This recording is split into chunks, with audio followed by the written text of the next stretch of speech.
Esiet sveicināti mūsu katehēzes kursa 4. un noslēdzošajā tikšanās reizē. Mans vārds ir Rinalds, jau labu laiku esmu Rīgas vecās svētās Ģertrūdes draudzes mācītājs, un īsāku laiku esmu arī mūsu diecēzes palīgbīskaps. Es priecājos būt ar jums kopā šajā tikšanās reizē, un es ceru, ka tāpat kā 3 līdzšinējās nodarbības, ka arī šī kalpos tam, lai jūs iedrošinātu šo ceļu turpināt un kristīgo ticību izzināt dziļāk un vairāk kādā no mūsu draudžu katehēzes kursiem. Šīs lekcijas tēma ir, ko Jēzus paveica. Un atšķirībā no citām nodarbībām mēs to dalīsim 2 daļās. Pirmajā daļā mēs vairāk fokusēsimies uz jautājumu, kāpēc Jēzum vispār bija kaut ko jāpaveic. Un otrajā daļā tad tieši atbildēsim uz jautājumu, ko Jēzus paveica un kāda tam ir nozīme priekš mums. Vai jūs atceraties, ar ko šis katehēzes kurs iesākās, kas bija mācītāja Induļa tēmas galvenais saturs? Un tie bija jautājumi. Proti, pirms mēs nonākam pie mūsu dzīvē būtiskām atbildēm, mums ir jākļūst skaidrībā, jeb ir jānoprecizē vispirms būtiskie jautājumi. Un Induls toreiz mums uz galda, ja tā var teikt, nolika 4 jautājumus. Pirmais jautājums bija par mūsu dzīves jēgu, proti, vai tai ir kāda nozīme. Otrs bija jautājums par piederību. Vai ir tā, ka es šajā pasaulē esmu viens un ka vientulība, tā ir tāda normāla lieta? Trešais jautājums par drošību. Vai ir iespējams pārvarēt bailes? Un visbeidzot, jautājums par cerību iepratīm nāvei. Vai tas ir iespējams dzīvot, nebaidoties no nāves, kas mums visiem ir priekšā? Varbūt jūs pamanījāt 4 tādus galvenos jēdzienus šajos jautājumos. Tas bija jēga, piederība, drošība un cerība. Un iespējams, jūs arī vēl kaut kur esat šos vārdus pamanījuši, proti mūsu katehēzes kursa simbolā šie visi 4 vārdi ir redzami. Un tagad jūs varbūt ieraugat skaidrāk iemeslu, kāpēc tie tur ir. Visas reliģijas ir cilvēku mēģinājumi meklēt atbildes uz jautājumiem par jēgu, par drošību, par piederību un cerību. Un pagājušajā reizē mācītājs Roberts jums savā lekcijā stāstīja,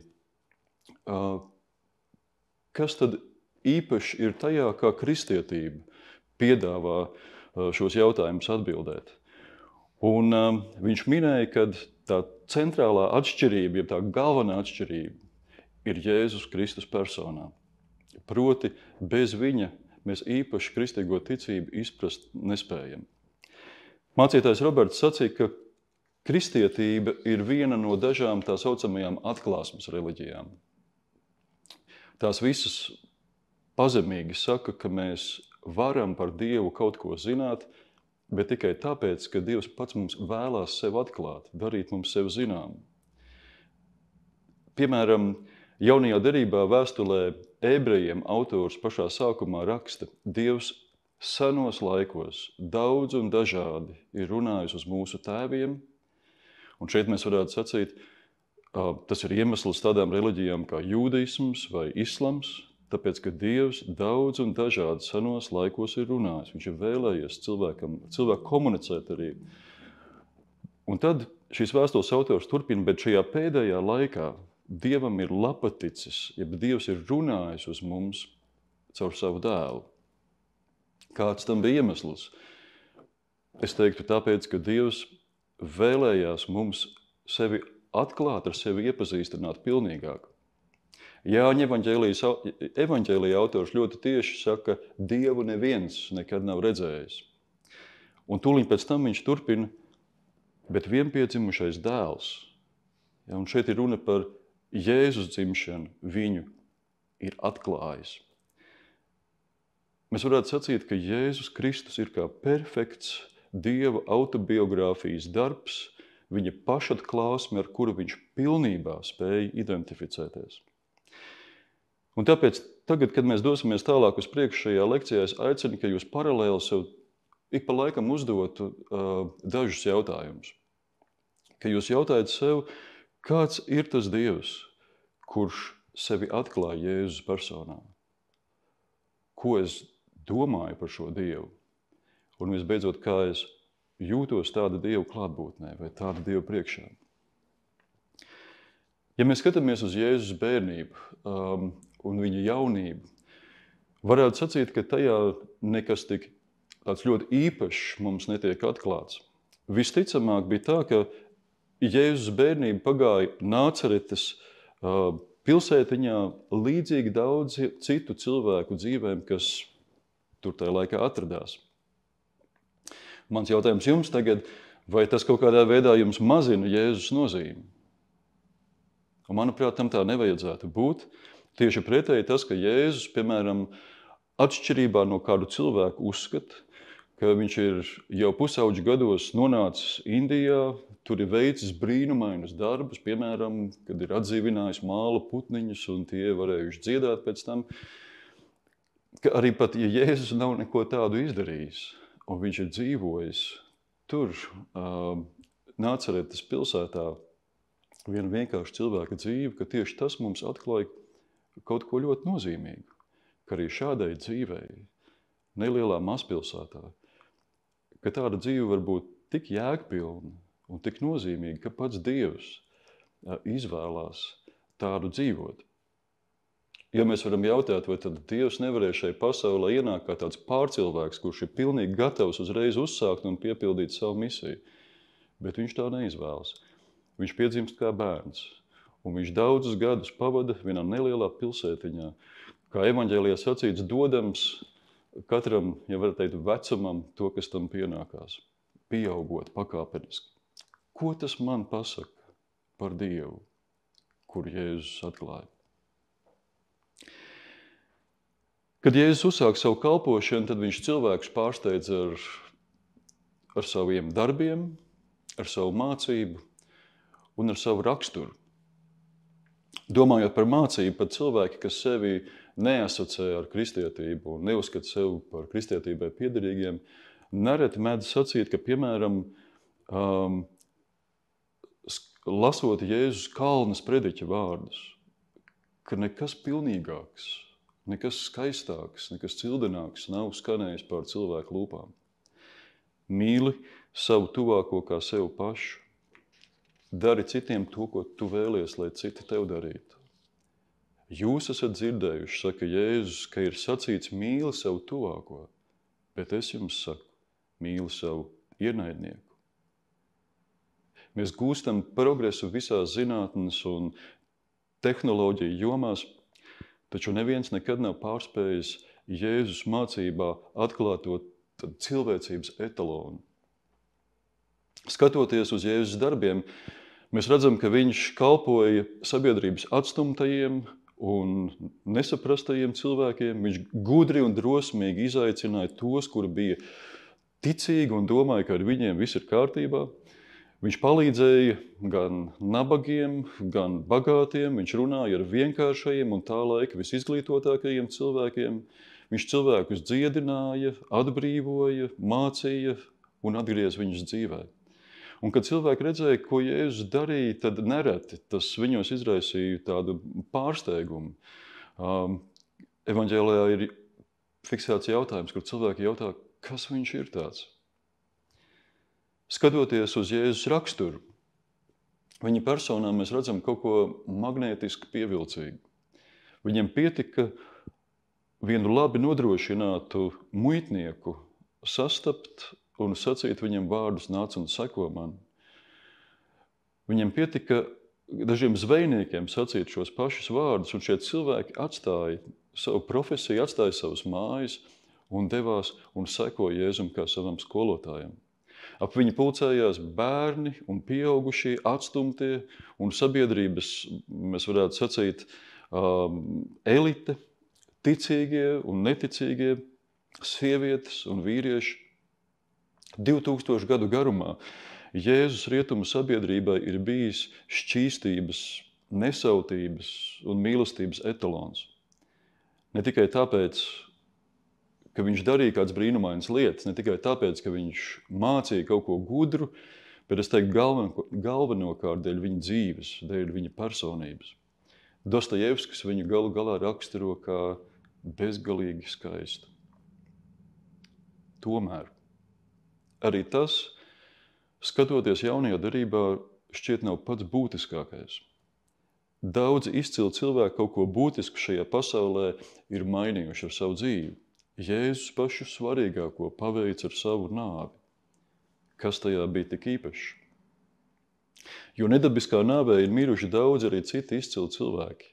Piemēram, kāda ir atšķirība starp Jēzus un slavenā grieķu filozofa Sokrāta cildeno nāvi. Sokrāta nāvi atklāja viņa drosmi un viņa gatavība mirt par savām vērtībām, par savu pārliecību. Jēzus ar savu nāvi pie krusta atklāja ne tikai savu drosmi vai savu pārliecību. Viņš atklāja iespējams pašu svarīgāko, ko cilvēkam visos laikos ir bijis nepieciešams atklāt un piedzīvot, un par ko cilvēks visos laikos ir arī aizvien šaubījies. Ar savu nāvi Jēzus redzami un skaidri katram cilvēkam saka, tu esi Dieva mīlēts, tu esi šajā pasaulē Dieva gribēts. Viens no vispazīstamākajiem Bībeles pantiem, to pasaka ļoti skaisti, manuprāt, ieklausieties, jo Dievs tā pasauli mīlēja, kad deva savu vienpiedzimušo dēlu, lai viens, kas viņam tic, nepazustu, bet iemantotu mūžīgo dzīvību. Un motivācija visam, kas tālāk šeit pantā sacīts, ir tajā, ka Dievs tik ļoti pasauli mīlēja. Viņš nav pārstājis to mīlēt. Tā ir kristietības esence, bez kuras tā nav saprotama. Mēs varam sacīt, viss pārējais ir fons, jeb detaļas. Bet iespējams, jums šajā brīdī rodas jautājums, kas arī man sen apakaļ radās.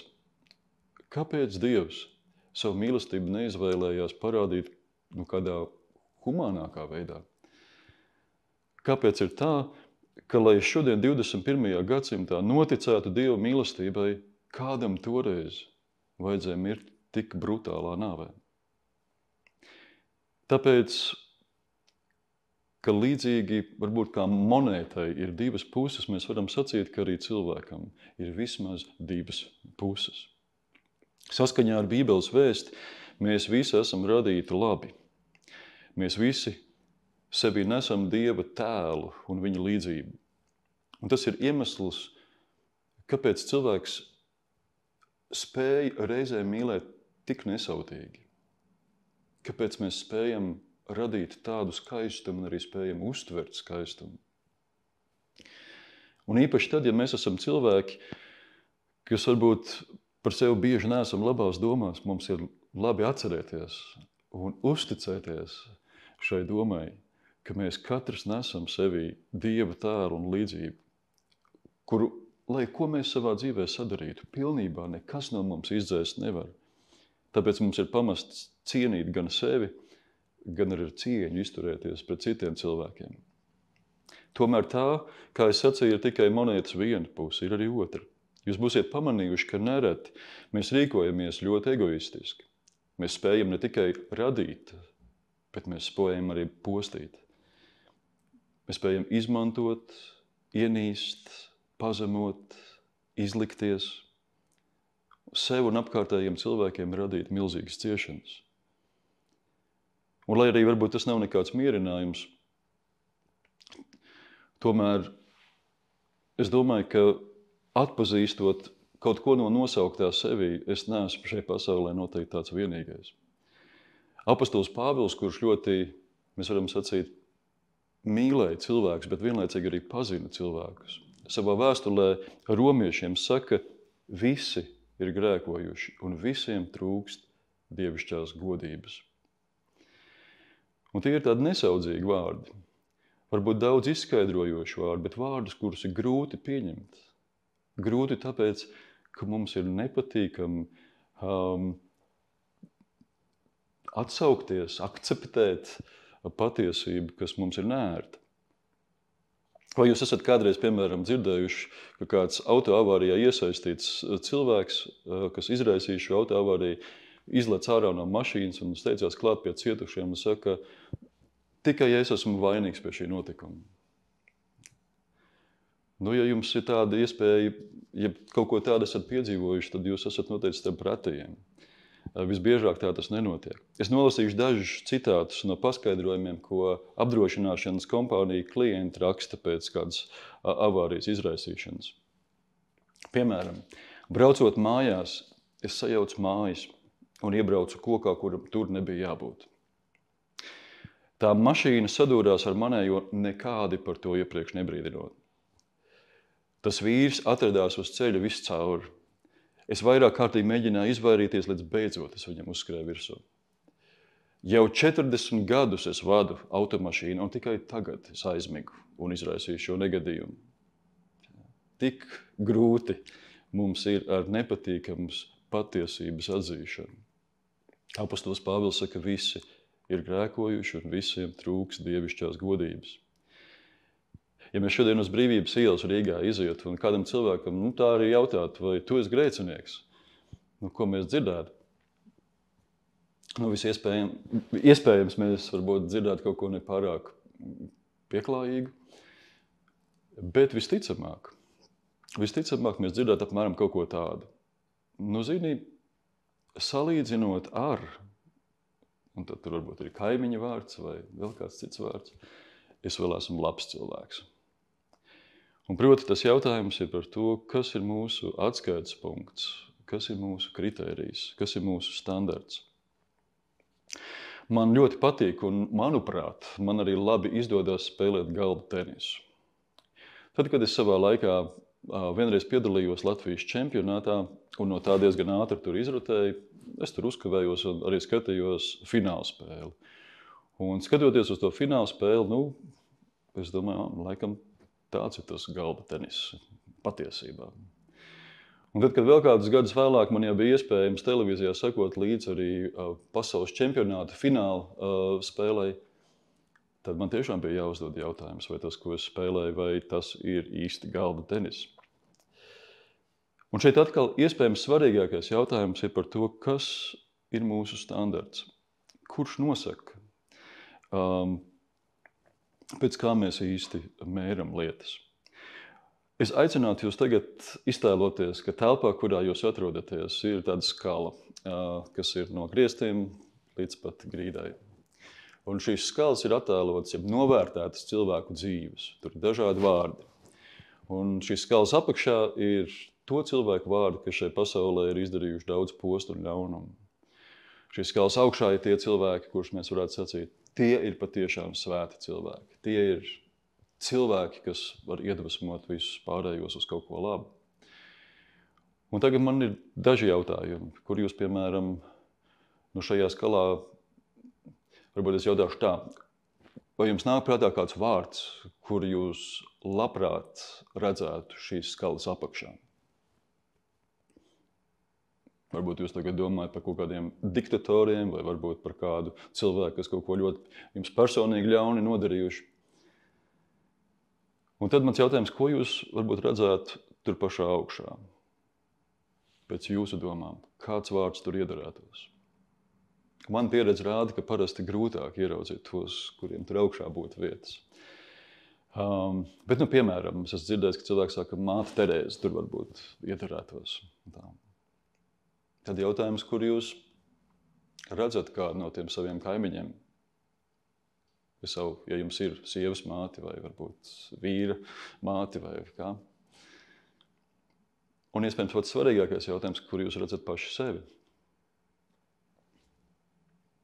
Ja jūsu pašapziņa ir tā diezgan veselīga, tad visticamāk tas nebūs zem vidējā. Tas būs kaut kur nedaudz virs vidējā, virs jūsu kaimiņiem atkal. Un šeit atkal kļūst svarīgs jautājums, kas ir mūsu atskaites punkts. Es jums sacīju, ka skala ir no grīdas līdz griestiem. Bet, ja mēs skatāmies svētajos rakstos, ja mēs ieklausāmies šajos pat citētajos apustuļa Pāvila vārdos, viņš saka, visi ir grēkojuši un visiem trūkst dievišķās godības. Proti, tas atskaits punkts nav griezta, bet debesis, kam mēs esam radīti. Dievišķā godība, par ko Pāvils runā, atklājās Kristū. Šīs godības priekšā mums visiem ir daudz par īsu. Un šeit varētu sacīt, bet ja tas ir tā, ja patiešām mums visiem šīs godības priekšā ir daudz par īsu, tad mēs esam vienā laivā. Es ne ar ko īpaši neatšķiros, tad es arī tur labprāt palikšu. Bet problēma ir tajā, ka tas, ko Bībele sauc par grēku, tas ietekmē to, kādas dzīves mēs dzīvojam. Grēks ir kaut kas tāds, kas piesārņo mūsu dzīves. Mēs jau patiešām par tādu globālu katastrofu atzīstam dabas piesārņojumu. Bet es teiktu, ne mazāk būtisks piesārņojums, ne mazāka problēma ir cilvēka iekšējais piesārņojums. Un iespējams tas ir īstais iemesls, kāpēc mēs piesārņojam tik daudz sev apkārt. Jēzus par to saka evaņģēlijā šādus vārdus, jo no iekšienes, no cilvēka sirds iziet ļaunas domas, izvirtība, zādzība, slepkavība, laulības pārkāpšana, alkatība, ļaunprātība, viltība, izlaidība, skaudīga acs, zaimošana, lepnība, muļķība. Viss šis ļaunums nāk no iekšienes un sagāna, proti sasmērē cilvēku. Un kaut arī mūsu dzīvē mēs varētu sacīt, mums tur no tā visa kataloga varbūt tikai viena lieta uz mums īsti attiecās. Bet arī šai vienai lietai ne tikai ir tendence kaut ko, mēs varētu teikt, piesārņot mūsu un mūsu tuvo cilvēku attiecībās, bet te ir arī tendence mūs darīt atkarīgus no sevis. Jūs būsiet piedzīvojuši visi kādu reizi, kad jūs nolēmiet, tam jāliek vienreiz punkts. Es tagad mainīšos, es dzīvošu citādu dzīvi. Bet mēs piedzīvojam, ka mēs atkal un atkal krītam atpakaļ. Grēks rada arī sodu, un tas iespējams jums var izklausīties ļoti tā arhaistiski. Bet, ja kāds izdara grēku, proti netaisnību pret jums, tad visa mūsu būtne tajā brīdī sauc pēc taisnības atjaunošanas. Proti, tas ir cilvēkā dziļi ielikts tāds universāls princips, bet mums ir jārēķinās, ka tas attiecās arī uz mums pašiem. Apostols Pāvils atkal raksta, tāpēc cilvēki, tu, kas tiesā citus, tev pašam nevar ko aizbildināties, par ko tu tiesā citus, par to tu notiesā arī pats sevi. Iespējams, jūs būsiet dzirdējuši kādreiz tādus vārdus, ka tu rādi kādam cilvēkam ar pirkstu, tajā brīdī 3 pirksti rāda uz tevi. Un visbeidzot, grēks mūs attālina no Dieva. Un ne tā, ka Dievs apvainotos, kad mēs kaut ko esam izdarījuši, ne tā, tad viņš sadusmojās, uzgriež muguru un dodās kaut kur projām mūs pametot. Es teiktu, līdzīgāk tas varbūt ir cilvēku attiecībām. Atkal iespējams jūs būsiet, līdzīgi kā es kādreiz dzīvē izdarījuši kaut ko tādu, kas pēc tam jums traucē paskatīties otram cilvēkam acīs. Vienkārši kauns. Un es teiktu, līdzīgi mūsu attiecībās ar Dievu. Dievs joprojām uz mums turpina skatīties ar savu mīlestību, bet mēs nespējam paskatīties viņa acīs. Un kāds varbūt tajā brīdī pat attīsta domu un pieņem kā patiesību to, ka varbūt Dievu vispār neeksistē, vai arī, ja viņš eksistē, tad viņš ir tālu un viņš ir pilnīgi manā dzīvē neinteresēts, jo liekas, ka tāpat varbūt dzīvot ir vienkāršāk. Grieķu valodā vārdam grēks ir vairākas nozīmes, un viens no tulkojumiem šim vārdam ir netrāpīt mērķī. Iespējams, tas labi sasumē kopā to, ko es vēlos par grēku pasacīt. Ja mums ir 10 iespējas, tad mēs varētu teikt, ka es aizšauju dažas iespējas garām. Bet ja mēs dzīvojam vienīgu dzīvi, tad grēks ir tas, kas rada garām aizdzīvotu dzīvi. Tad, ja apostols Pāvils saka, mēs visi esam grēkojuši, un mums visiem trūkst dievišķās godības, tad jautājums ir, kur tad ir izeja? Un par to mēs turpināsim runāt šīs lekcijas 2. daļā.